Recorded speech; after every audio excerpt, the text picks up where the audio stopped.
सिंधी और सिंधी समाज की पहचान। चैप्टर 4। आर्यों का आगमन। 1050 ईसा पूर्व 850 ईसा पूर्व। मजबूत शरीर के साथ, हाथों में चमकती तलवारें, घोड़ों पर सवार, आर्यों ने अजनबी भूमि को जीतने के लिए विजय के जुनून के साथ रक्तपात के निशान छोड़ते हुए जब वे सिंधु नदी के तट पर पहुंचे तो उसके प्रवाह ने उन्हें वश में कर लिया और उनके हृदय को शांति से भर दिया, जिससे झरनों की तरह हजारों वर्षों का संचित ज्ञान वेदों के रूप में प्रकट हुआ, जो दुनिया में अब तक का सबसे पहला साहित्य है। वे शक्तिशाली सिंधु भूमि की वनस्पतियों और जीवों से मुग्ध थे, जो प्रचुर मात्रा में जीविका के लिए उपजते थे।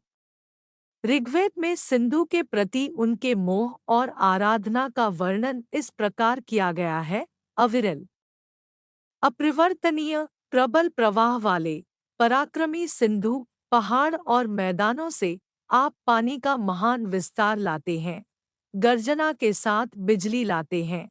बेड्यूरहित घोड़ों की तरह मस्त, मोहक और सुंदर सिंधु। सिंधु के पास मजबूत घोड़े हैं, अनेक प्रकार के रथ और वस्त्र हैं, स्वर्ण आभूषणों से समृद्ध है, अतुलित धन है। इस भूमि के घास के मैदान आँखों और मन के लिए शांति की दावत है। ऊन बेजोड़ है और पीने के लिए मीठा शरबत स्वाद में परम है। सिंधु काष्ठ ऋग्वेद में एक कवि ऋषि की रचना। आखिर आर्यन कौन थे और कहाँ से आए थे? इन सवालों का जवाब विभिन्न विवादास्पद विचारों में उलझा हुआ है। यह सभी विवादों में जाने का स्थान नहीं है।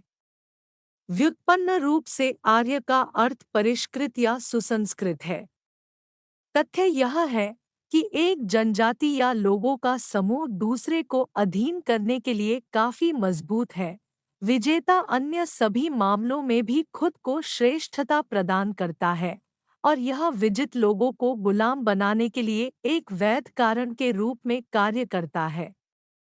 इसलिए स्वयं आह्वान आर्य वास्तव में सांस्कृतिक दृष्टि से स्थिति बिल्कुल विपरीत थी।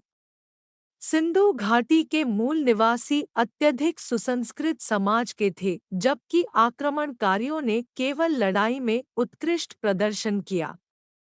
भाषाविदों की राय में यूरोपीय, फारसी और संस्कृत के बीच समानता आकस्मिक नहीं हो सकती।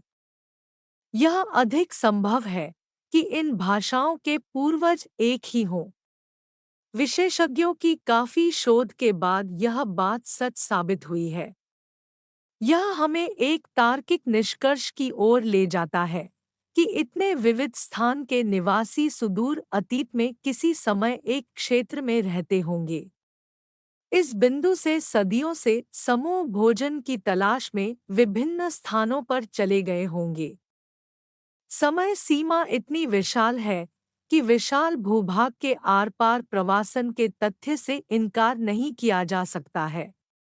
इस प्रवासन ने पुरातनता में निहित सांस्कृतिक प्रथाओं और विश्वासों में निशान छोड़े होंगे, जो अब मन के अचेतन का निर्माण कर रहे हैं। उपरोक्त तथ्यों को ध्यान में रखते हुए यह निष्कर्ष निकालना गलत होगा कि आर्य जाति एकाश्म थी। इसके विपरीत रक्त का बहुत अधिक मिश्रण हुआ होगा, इसलिए नस्लीय शुद्धता केवल एक मिथक है।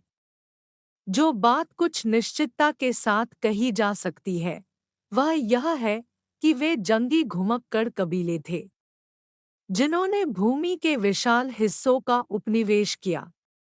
आर्यों का मूल घर। आर्यों के मूल घर का सवाल विवादों से घिरा हुआ है। विशेषज्ञ किसी निश्चित निष्कर्ष पर नहीं पहुंच पाए हैं।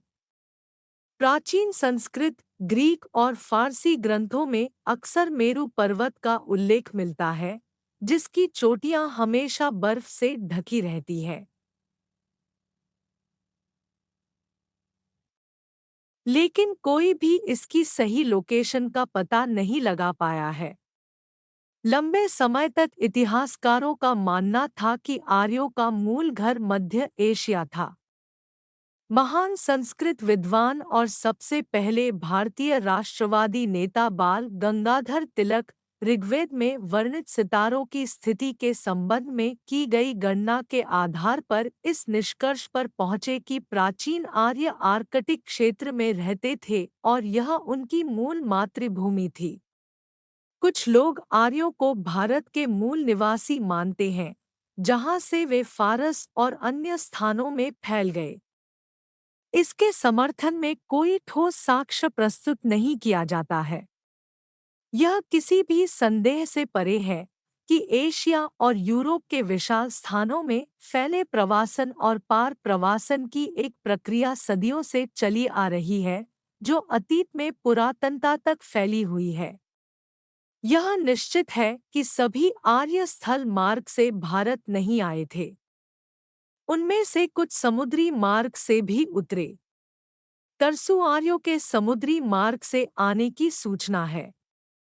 निस्संदेह वेद प्राचीनतम ग्रंथ है जो उस काल के जीवन पर प्रकाश डालते हैं। संक्षेप में उस समय की परिस्थितियों का वर्णन इस प्रकार किया जा सकता है। पानी की प्रचुरता और परिणामस्वरूप उपजाऊ भूमि के कारण आर्यों ने उन क्षेत्रों में उपनिवेश स्थापित किया। ऋग्वेद में सप्त सिंधु यानी 7 नदियों का लगातार उल्लेख है। यह वर्तमान पंजाब और सिंध की भूमि की ओर इशारा करता है। एक नदी सरस्वती जो इस क्षेत्र में बहती थी, कहा जाता है कि तब से गायब हो गई है। वास्तव में हिंदुस्तान या हिंद नाम सिंध से लिया गया है, जिस भूमि से सिंधु नदी बहती है। फारसी लोग स का उच्चारण नहीं कर सकते थे, इसके बजाय इसे ह के रूप में उच्चारित किया जाता था।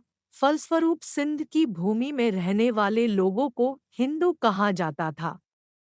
आर्यों के 2 प्रमुख कुलों का उल्लेख मिलता है, सूर्यवंशी और चंद्रवंशी। सूर्य और चंद्रमा के वंशज, ये दोनों वंश प्राचीन सिंध में निवास करते थे। सूर्यवंशी गोत्र अपने वंश को मूल पुरुष अक्षयवाकु से जोड़ता है। राजा दशरथ, शाब्दिक अर्थ 10 रथ रखने वाले राजा, और उनके पुत्र राम, प्राचीन महाकाव्य रामायण के मुख्य पात्र सूर्यवंशी वंश के थे। प्राचीन ग्रंथों में पत्तन पाताल का उल्लेख मिलता है, जिसके बारे में कहा जाता है कि यह वर्तमान कराची बंदरगाह के निकट विद्यमान था। संयोग से सिंधु के निचले हिस्से को इसके ज्वारंधमुख के साथ अबलार के नाम से भी जाना जाता है। मेजर जनरल हैग ने अपनी पुस्तक इंडस डेल्टा कंट्री के पृष्ठ 20 पर एक तिब्बती पांडुलिपि का उल्लेख किया है, जो अपनी लोक कथा में इस तथ्य का उल्लेख करती है कि वक्को कुल यानी चंद्रमा के वंशजों में से अधिकांश लोग पाताल बंदरगाह पर रहते थे। चंद्रवंशी गोत्र को आगे 5 मुख्य शाखाओं में विभाजित किया गया था। महत्वपूर्ण है याडू, अन्य है तुरसु, पुरु, इनु और दुरु। इन 5 जनजातियों को पंचजन्य कहा जाता है। ऋग्वेद में लगभग 40 कुलों या उपजनजातियों के नामों का उल्लेख है। कई विशेषज्ञों का मानना है कि आर्यों की यदु और तुरसु शाखाएं मेसोपोटामिया और बेबीलोन से समुद्री मार्ग से निकलकर सिंध, कच्छ और काठियावाड़ में बस गई थी।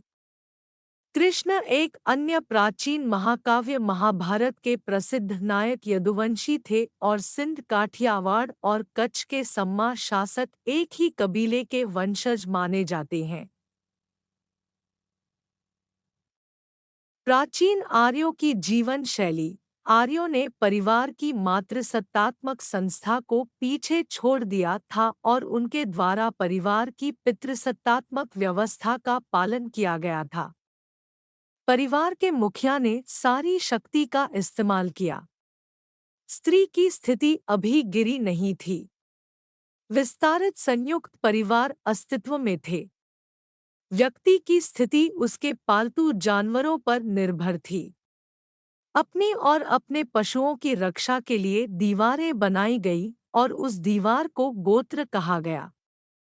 गो का अर्थ है गाय और त्रा का अर्थ है रक्षा। आने वाले समय में गोत्र रक्त संबंध का प्रतीक बन गया। इस प्रकार एक ही गोत्र के लड़के और लड़कियां एक ही रक्त रेखा साझा करने के कारण एक दूसरे से शादी नहीं कर सकते थे। छोटी आबादी वाले कुल एक साथ मिलकर एक सामान्य गोत्र बनाते थे जिसे सगोत्र के नाम से जाना जाता था। वे सभी सामान्य परिवार के सदस्य के रूप में रहते थे और एक समान रक्त रेखा साझा न करने के बावजूद आपस में विवाह नहीं कर सकते थे। वर्तमान समय में गोट शब्द जिसका अर्थ है गांव सिंधी भाषा में अब भी जीवित है। एक ही शब्द गोत्र की निरंतरता प्रतीत होता है। समय बीतने के साथ साथ जनसंख्या में वृद्धि के साथ गोत्रों ने पिंडा को स्थान दिया जो कि शहर का प्राथमिक रूप था। उदाहरण रावलपिंडी है। अब पाकिस्तान में एक शहर आम जरूरतों के प्रशासन के लिए पंचायतें, नगर परिषदें अस्तित्व में आईं। पंचायतों के एक साथ आने की आवश्यकता महसूस की गई और इस प्रकार 100 पंचायतों के मुखिया को शतपति के नाम से जाना जाने लगा।